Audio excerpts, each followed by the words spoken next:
Hello friends and welcome to learn easy. दोस्तों, भारतीय अर्थव्यवस्था की सीरीज के इस वीडियो में हम चर्चा करेंगे भारतीय मुद्रा प्रणाली की। भारतीय मुद्रा प्रणाली की संपूर्ण चर्चा हम इस वीडियो में करेंगे। तो आइए शुरू करते हैं और बात करते हैं मुद्रा प्रणाली की। और भारतीय अर्थव्यवस्था के पिछले वीडियोज अगर आपने मिस किए हैं तो उनकी लिंक आप इस वीडियो के डिस्क्रिप्शन में जाकर प्राप्त कर सकते हैं और डिस्क्रिप्शन से आप पिछले वीडियोज भी देख सकते हैं।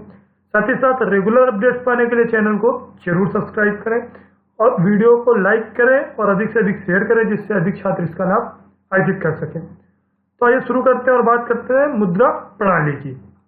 भारत में मुद्रा प्रणाली की बात करते हैं। सबसे पहले बात करते हैं कि भारत की जो मौद्रिक व्यवस्था की इकाई है वह रुपया है।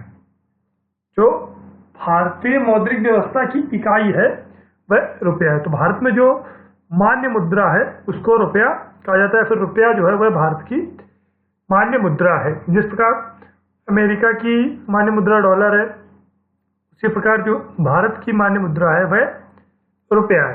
तो भारतीय मौद्रिक व्यवस्था की इकाई रुपया है। सबसे पहले जो रुपए को सबसे पहले ढाला गया वह सर्वप्रथम शेरशाह सूरी के शासनकाल में 1542 ईस्वी में ढाला गया था। तो रुपए को सबसे पहले कब ढाला गया? शेरशाह सूरी के शासनकाल में लगभग 1542 ईस्वी में ढाला गया। तो रुपए सबसे पहले बना या ढाला गया तो 1542 के आसपास जब शेरशाह सूरी का शासनकाल था उस समय ढाला गया। वर्तमान में जो रुपए का प्रतीक चिन्ह है जो कुछ ऐसा दिखता है, सॉरी ये इसमें यहाँ फिर से बनाता हूँ, जो ऐसा दिखता है। तो ये जो प्रतीक चिन्ह है रुपए का, इसको 15 जुलाई 2010 को भारत सरकार ने मान्यता प्रदान की थी। इस प्रकार डॉलर और यूरो और अन्य जो देशों की मुद्राओं के प्रतीक चिन्ह थे, ठीक उसी प्रकार भारत के रुपए को भी इस प्रतीक चिन्ह के द्वारा जो है नामांकित किया गया। और भारत का जो रुपए का प्रतीक चिन्ह है वह यह है और यह 15 जुलाई 2010 को मान्यता प्रदान की गई थी। और इसकी जो डिज़ाइन तैयार की गई थी वह भारतीय प्रौद्योगिकी संस्थान मतलब IIT मुंबई के post graduate designer Shri D Uday Kumar ने इस डिजाइन को तैयार किया था। डी उदय कुमार के द्वारा रुपए की जो डिजाइन थी, रुपए के प्रतीक चिन्ह की जो डिजाइन थी वह तैयार की गई थी।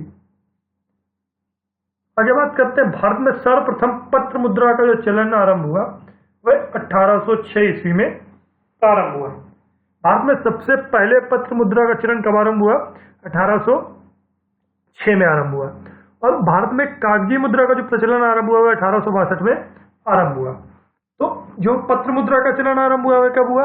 1806 में। और जो कागजी मुद्रा का चलन आरंभ हुआ, जो कागज के नोट चलाए गए, तो वह 1862 ईस्वी में चलाए गए। भारत में दशमलव मुद्रा प्रणाली 1 अप्रैल 1957 से प्रारंभ हुई थी। भारत में दशमलव मुद्रा प्रणाली जो है वह 1 अप्रैल 1957 से आरंभ की गई थी। तो जो भारत में दशमलव मुद्रा प्रणाली आरंभ हुई वह 1 अप्रैल 1957 से आरंभ की गई। जो डेसिमल सिस्टम था, इसमें डेसिमल सिस्टम में जो बेस होता है वह 10 होता है। आगे बात करते हैं, भारत में सिक्कों की ढलाई मुंबई, कोलकाता, नोएडा और हैदराबाद की टकसालों में की जाती है। देश में करेंसी के नोट जो मुद्रित होते हैं वह Nashik press currency note press Nashik में मुद्रित किए जाते हैं। देश में कागज के note currency note press Nashik Maharashtra में मुद्रित होते हैं, जबकि सिक्के मुंबई, कोलकाता, नोएडा और हैदराबाद में डाले जाते हैं। रुपया जो है वह भारत के अलावा जो अन्य देशों की करेंसी है उनमें कौन कौन से देश शामिल है? श्रीलंका, नेपाल, इंडोनेशिया, पाकिस्तान और मॉरिशस। इनको याद करने की ट्रिक, कौन से देश की मुद्रा क्या है, वो हम अपने ट्रिकी वीडियो सीरीज में आपको बता चुके हैं। अगर आपने मिस किया है तो आप प्लेलिस्ट में जाकर के ट्रिकी वीडियोस के प्लेलिस्ट में जाकर वहाँ से आप मुद्रा और विभिन्न देश चूज करके वहाँ से देख सकते हैं। सभी देशों की जो मुद्राएं हैं वो ट्रिक से कैसे याद करें उनकी चर्चा हम पहले कर चुके हैं। तो रुपया जो है वो भारत के अलावा श्रीलंका, नेपाल, इंडोनेशिया, पाकिस्तान और मॉरिशस की भी करेंसी है। भारत में 1 रुपए का नोट भारत सरकार के द्वारा और बाकी नोट जो 2 रुपए से लेकर 2000 तक के नोट है वह आरबीआई के द्वारा जारी किए जाते हैं। भारतीय रिजर्व बैंक के द्वारा जारी किए जाते हैं 2 रुपए से लेकर 2000 तक के नोट, जबकि जो 1 रुपए का नोट है वह भारत सरकार जारी करती है। 1 रुपए के नोट पर भारत के वित्त सचिव के हस्ताक्षर होते हैं। जैसे कि गवर्नर जनरल के जो गवर्नर होता है आरबीआई का गवर्नर, उसके हस्ताक्षर होते हैं 2 रुपए से लेके 2000 तक के नोट के ऊपर। तो 2 रुपए से लेकर 2000 तक के नोट के ऊपर किसके हस्ताक्षर होते हैं? आरबीआई के गवर्नर के। जबकि 1 रुपए के नोट के ऊपर भारत के वित्त सचिव के हस्ताक्षर होते हैं। क्यों होते हैं? क्योंकि 1 रुपए का नोट भारत सरकार के द्वारा चलाया जाता है। भारतीय नोट पर महात्मा गांधी की फोटो जो स्टार्ट हुई छपनी वो 1996 से स्टार्ट हुई। इसके पहले नोटों पर अशोक स्तंभ छापा जाता था। जो महात्मा गांधी जी की जो फोटो हम नोट पे देखते हैं उसका जो छापना स्टार्ट हुआ वो 1996 से ही आरंभ हुआ। इसके पहले नोटों पर अशोक स्तंभ छापा जाता था। भारतीय नोट पर उनकी कीमत 15 भाषाओं में लिखी जाती है। किसी भी भारतीय नोट पर जो कीमत होती है, आप देख सकते हैं नोट को उल्टी की तरफ से, और उसमें लेफ्ट साइड में 15 भाषाओं में नोट की कीमत को अंकित किया जाता है। भारतीय मुद्रा का अवमूल्यन 3 बार वर्ष 1949, 1966 और 1991 को हुआ। भारतीय मुद्रा का अवमूल्यन कब कब हुआ? तो यह 1949, 66 और 91 में हुआ। और अवमूल्यन क्या होता है इसकी चर्चा हम पीछे भी कर चुके हैं अपने वीडियोस में। एक बार यहाँ पर फिर से कंफर्म कर लेते हैं कि जब सरकार द्वारा जानबूझकर भुगतान संतुलन को ठीक करने के लिए मुद्रा का मूल्य घटाया जाता है तो उसको अवमूल्यन कहते हैं। और अभी तक 3 बार 1949, 1966 और 1991 में भारतीय मुद्रा का अवमूल्यन किया जा चुका है। और जैसे कि अभी बात की कि मुद्रा का मूल्य घटाया जाता है जानबूझकर। क्यों घटाया जाता है? कि भुगतान संतुलन को जो है ठीक करने के लिए। तो इससे क्या होता है कि जो निर्यात है वो बढ़ने लगता है और आयात कम होता है। तो जो भुगतान संतुलन होता है वह निर्धारित हो जाता है, निश्चित हो जाता है, जो उसमें अंतर आता है वह कम हो जाता है। तो मुख्य रूप से निर्यात को बढ़ावा देता है और मुद्रा अवमूल्यन और आयात को कम करता है। भारत की विदेशी मुद्रा का सबसे अधिक व्यय पेट्रोलियम पदार्थ पर होता है। भारत में जो सबसे अधिक विदेशों में मुद्रा का व्यय होता है वह पेट्रोलियम पदार्थ पे होता है। और सबसे अधिक विदेशी मुद्रा का जो अर्जन होता है, सबसे ज्यादा जो विदेशी मुद्रा भारत प्राप्त करता है वह रत्न और आभूषणों से प्राप्त करता है। जो रत्न और आभूषण है उनसे भारत सबसे अधिक विदेशी मुद्रा प्राप्त करता है। भारत ने अंतर्राष्ट्रीय मुद्रा कोष IMF की सदस्यता 1947 में प्राप्त की थी। 1947 में ही भारत ने जो है अंतर्राष्ट्रीय मुद्रा कोष की सदस्यता को प्राप्त कर लिया था। आजादी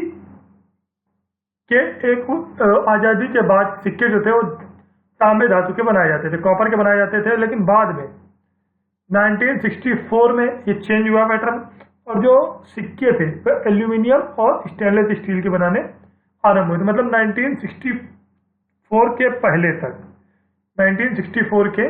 पहले तक जो सिक्के थे वह कॉपर के बनते थे, तांबे धातु के बनाए जाते थे। लेकिन बाद में 1964 में इसका प्रचलन बदला और एल्यूमिनियम के सिक्के बनाए जाने लगे और बाद में 1988 से स्टेनलेस स्टील के सिक्के बनाए जाने आरंभ हुए। भारतीय रिजर्व बैंक कितने नोट की छपाई कर सकता है?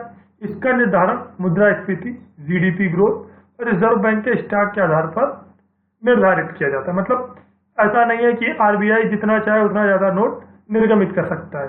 यह डिपेंड करता है मुद्रास्फीति पर, GDP ग्रोथ पर और आरबीआई के स्टॉक। जो आरबीआई का स्टॉक है ये भी बहुत ही अहम महत्व रखता है नोट निर्गमन में। तो ये जो फैक्टर्स हैं नोट निर्गमन में काम आते हैं, उसमें मुद्रास्फीति, GDP ग्रोथ और आरबीआई के स्टॉक मुख्य रूप से मायने रखते हैं। वर्तमान में नोट छापने की न्यूनतम कोष प्रणाली लागू है और यह कब अपनाई गई थी? अक्टूबर 1950 1946 को। अक्टूबर 1956 में अपनाई गई न्यूनतम कोष प्रणाली के माध्यम से ही वर्तमान में भी नोट निर्गमित किए जाते हैं।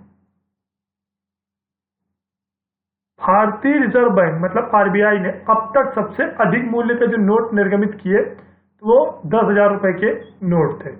कब कब निर्गमित हुए? 1938 और 1954, मतलब 1938 और 1954 में दो बार इसमें और निर्गमित किए गए 10,000 के नोट, जो कि अभी तक के सबसे अधिक मूल्य के नोट थे।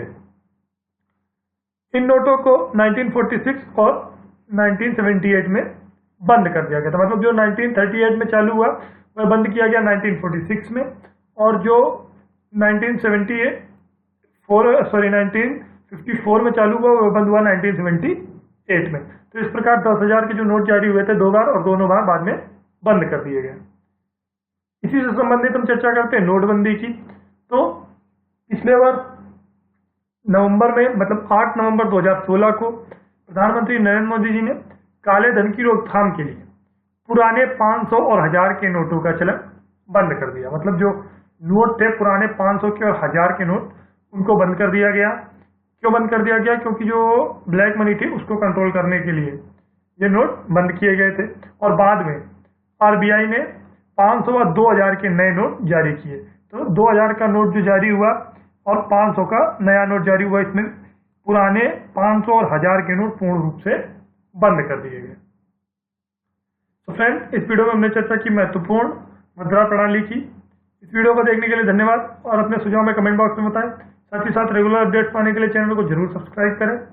Thanks for watching. Thank you.